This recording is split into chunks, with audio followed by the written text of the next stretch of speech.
Et si la richesse ne commençait pas dans votre portefeuille, mais dans votre esprit? Napoleon Hill affirmait que les personnes les plus prospères pensent différemment bien avant de gagner différemment. Chaque jour, sans même vous en rendre compte, vous vous programmez pour le succès ou pour l'échec. Les mots que vous vous répétez, les images que vous entretenez, les croyances que vous acceptez façonnent votre avenir financier. L'autosuggestion est l'arme secrète des bâtisseurs de fortune. Restez avec moi jusqu'à la fin, car la dernière leçon pourrait littéralement changer votre trajectoire de vie. Leçon 1. Votre esprit subconscient obéit sans discuter. Pour comprendre la puissance de cette première leçon, il est impératif de visualiser l'esprit subconscient non pas comme un juge ou un critique, mais comme un serviteur absolu et impartial. Napoleon Hill compare souvent cette partie de notre cerveau à un sol fertile. La terre ne se soucie pas de savoir si vous plantez une graine de morel mortelle ou un épi de maïs nourricier. Elle se contente de nourrir la graine, de lui donner de l'énergie et de la faire croître jusqu'à maturité. De la même manière, votre subconscient ne fait aucune distinction morale ou qualitative entre une pensée de pauvreté et une pensée de richesse. Il accepte l'empreinte que vous lui donnez, qu'elle soit destructrice ou constructive, et s'attelle immédiatement à la tâche de la transformer en équivalent physique. Cette obéissance aveugle du subconscient est à la fois votre plus grand danger et votre plus grande opportunité. La plupart des gens vivent en laissant les circonstances extérieures, les nouvelles négatives, les opinions d'autrui ou leurs propres échecs passés semer des graines de doute et de peur dans leur jardin mental. Comme le subconscient obéit sans discuter, il prend ses peurs pour des directives claires. Si vous ressentez constamment la crainte de manquer d'argent, votre subconscient interprète cette émotion dominante comme une commande. Je dois créer des circonstances qui valident cette peur du manque. Il travaillera alors à votre insu pour saboter vos efforts, vous faire rater des opportunités ou vous pousser à des dépenses inutiles, simplement pour rester cohérent avec l'instruction émotionnelle reçue. Cependant, la maîtrise de cette leçon réside dans la reprise de contrôle consciente de ce processus. Puisque le subconscient ne peut pas rejeter une instruction répétée avec émotion, vous avez le pouvoir de le reprogrammer entièrement. En lui fournissant délibérément, jour après jour, des pensées de réussite, d'abondance et de santé, vous forcez cette mécanique à travailler en votre faveur. Il ne s'agit pas de nier la réalité actuelle, mais de choisir la réalité future. Lorsque vous nourrissez votre esprit avec l'idée obsessionnelle de la richesse, le subconscient ne remet pas en question votre capacité à l'atteindre ni votre situation actuelle. Il commence simplement à scanner votre environnement pour trouver les moyens de valider cette nouvelle vérité. Il est crucial de comprendre que ce processus fonctionne 24 heures sur 24, même pendant votre sommeil. Le subconscient ne se repose jamais. C'est pourquoi il insiste tant sur les pensées que vous entretenez juste avant de vous endormir. Si vous vous couchez avec des inquiétudes, vous donnez à votre serviteur intérieur une tâche de destruction à traiter toute la nuit. À l'inverse, si vous vous endormez avec une vision claire de vos objectifs accomplis, vous mobilisez des ressources mentales immenses qui souvent vous livreront des solutions au réveil sous forme d'intuition ou d'idées soudaines. Le subconscient connecte vos désirs finis avec ce que Hill appelle l'intelligence infinie, créant un pont entre le désir abstrait et sa réalisation matérielle. La constance est la clé de cette obéissance. Une pensée isolée n'a que peu d'effet, tout comme une seule goutte d'eau ne creuse pas la pierre.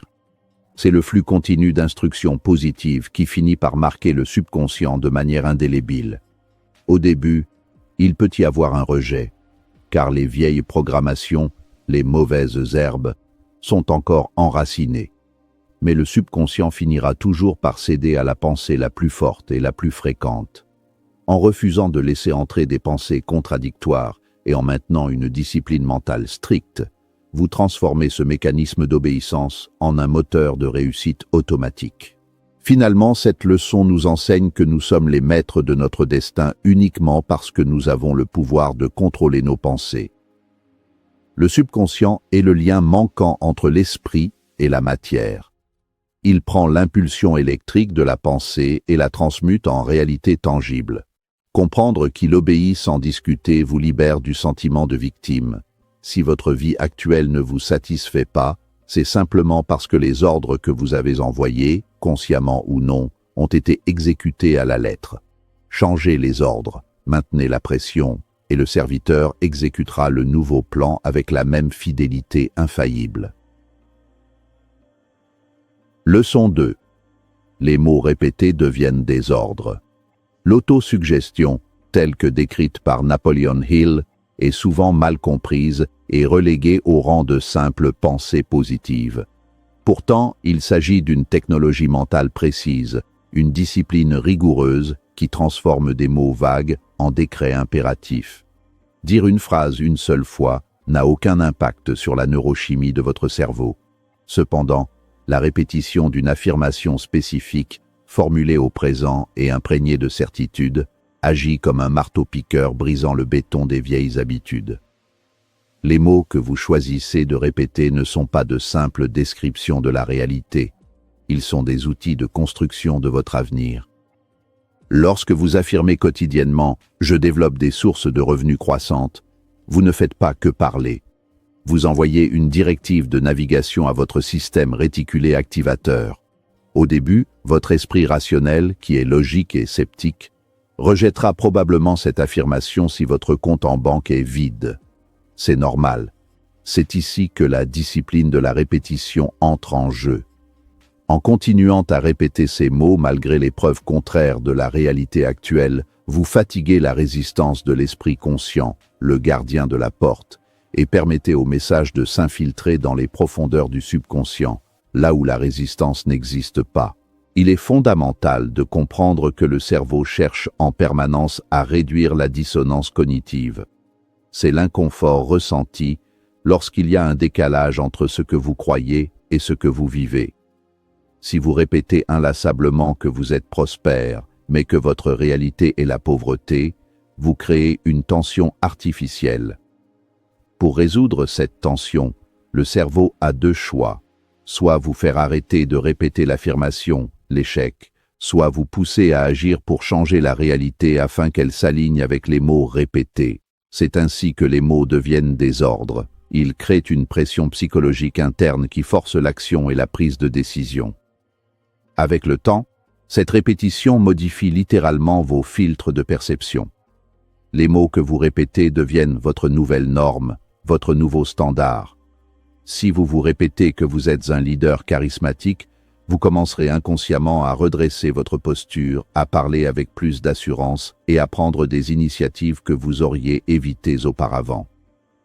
Vos décisions quotidiennes, ces milliers de micro-choix que nous faisons, commencent à s'aligner naturellement avec l'objectif. Vous ne forcez plus le changement par la volonté pure.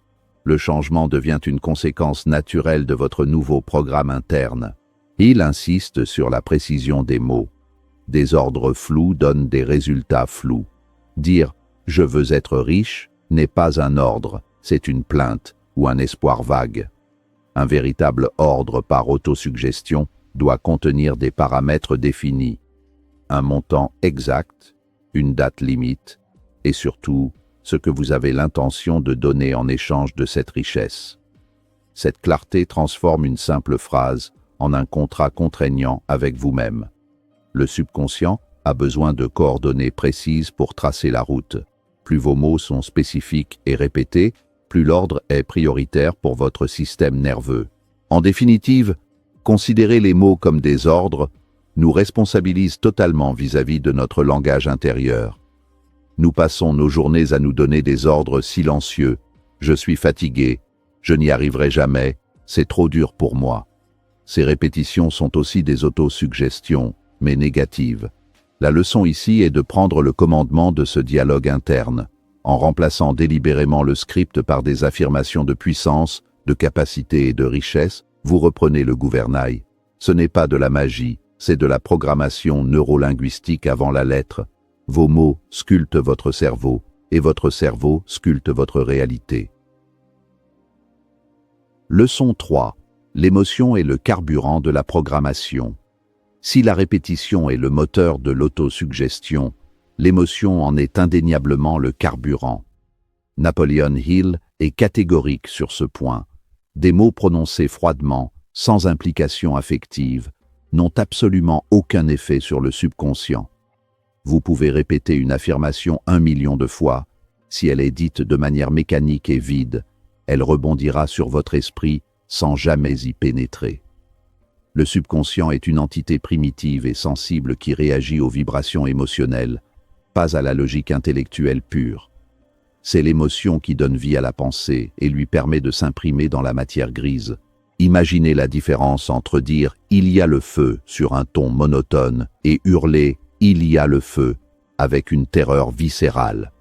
L'information est la même, mais l'impact physiologique et psychologique est totalement différent.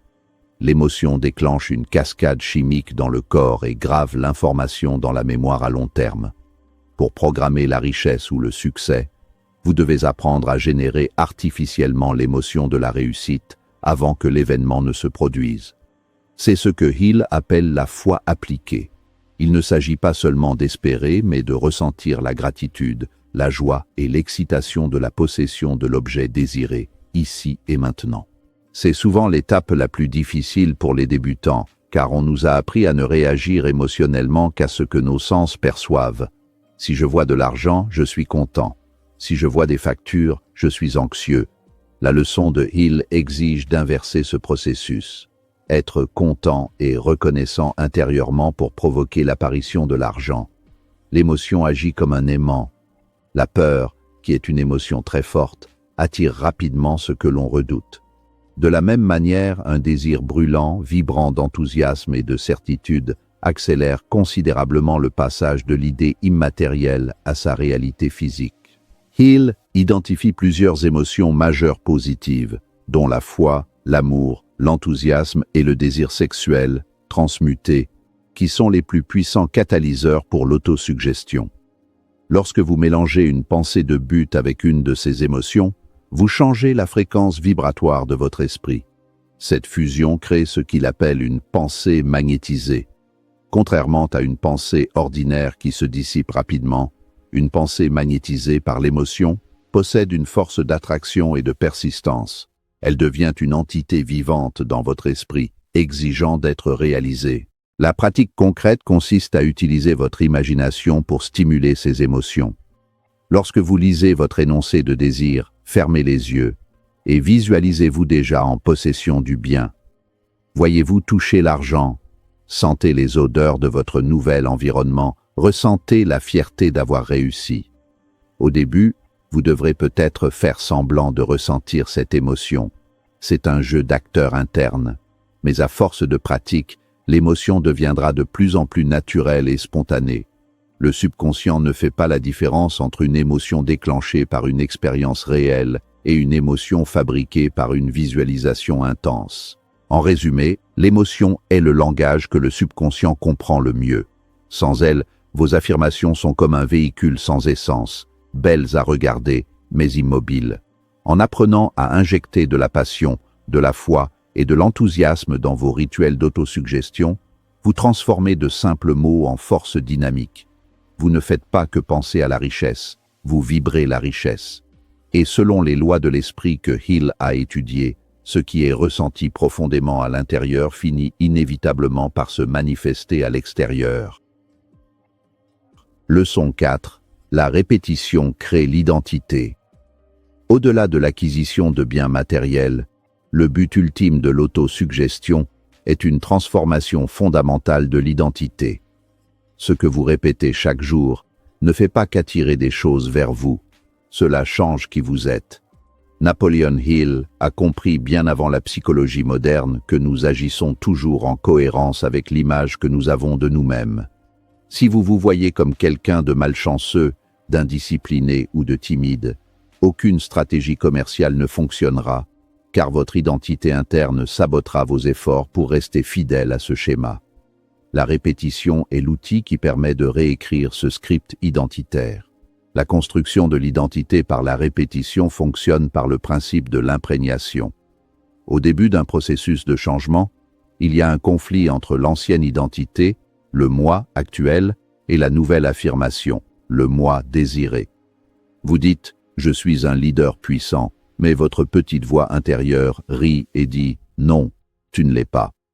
Cependant, en persistant dans la répétition, vous commencez à user cette voix critique. Petit à petit, l'affirmation passe du statut de mensonge étranger à celui de possibilité, puis finalement à celui de conviction inébranlable. Une fois que la conviction est installée, votre identité bascule. Quand vous commencez à vous identifier réellement comme une personne prospère, visionnaire et disciplinée, vos comportements changent sans effort conscient. Un gagnant ne passe pas sa journée à des activités futiles.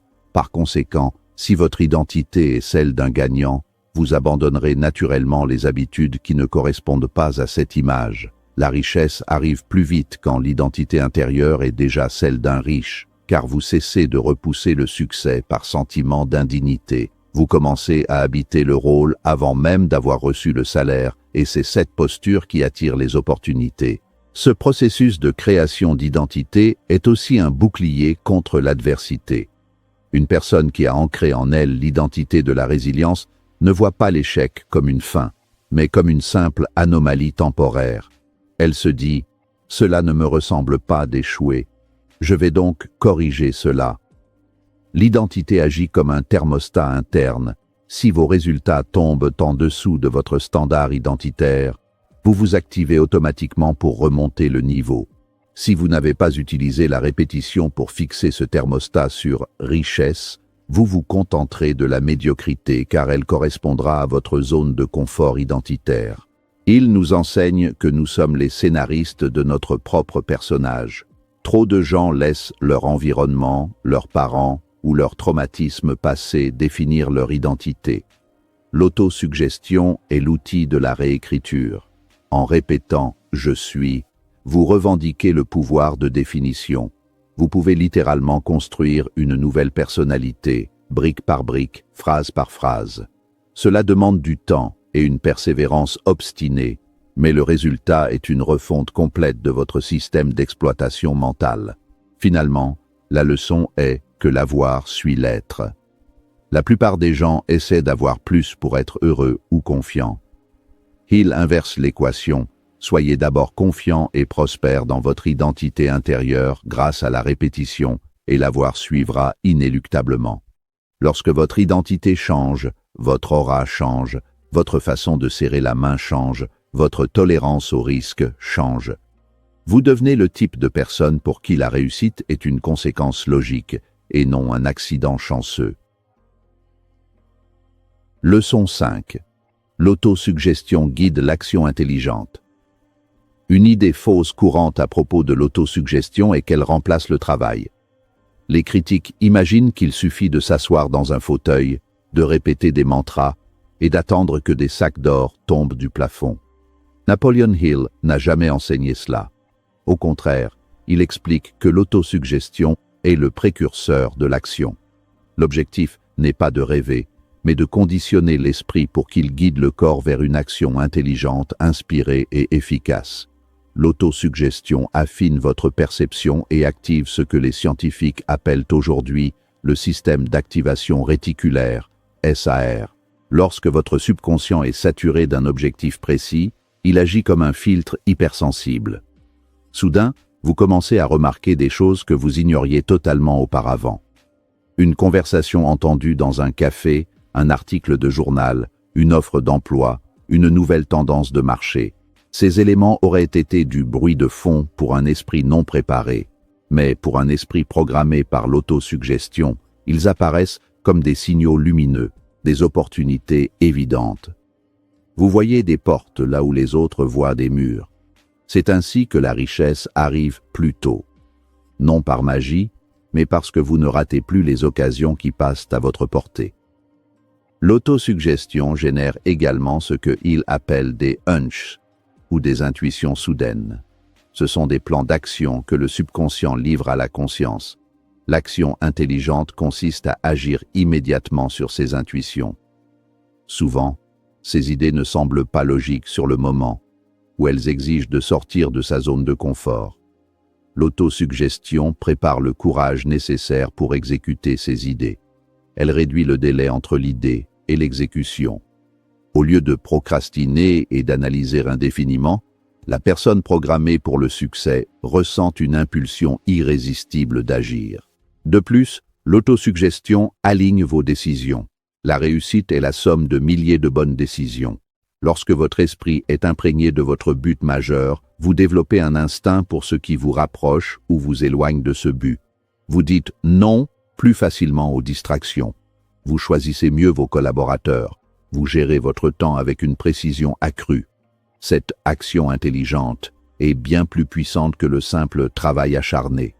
On peut travailler dur en creusant un trou au mauvais endroit. L'autosuggestion vous assure que vous creusez au bon endroit, là où se trouve le filon. Hill souligne aussi que l'autosuggestion vous permet de persister dans l'action quand les résultats ne sont pas immédiats. L'action intelligente est une action durable. Parce que votre subconscient croit déjà à la réussite finale, les obstacles temporaires ne sont pas interprétés comme des signaux d'arrêt, mais comme des énigmes à résoudre. Cette résilience est le fruit direct de votre programmation mentale.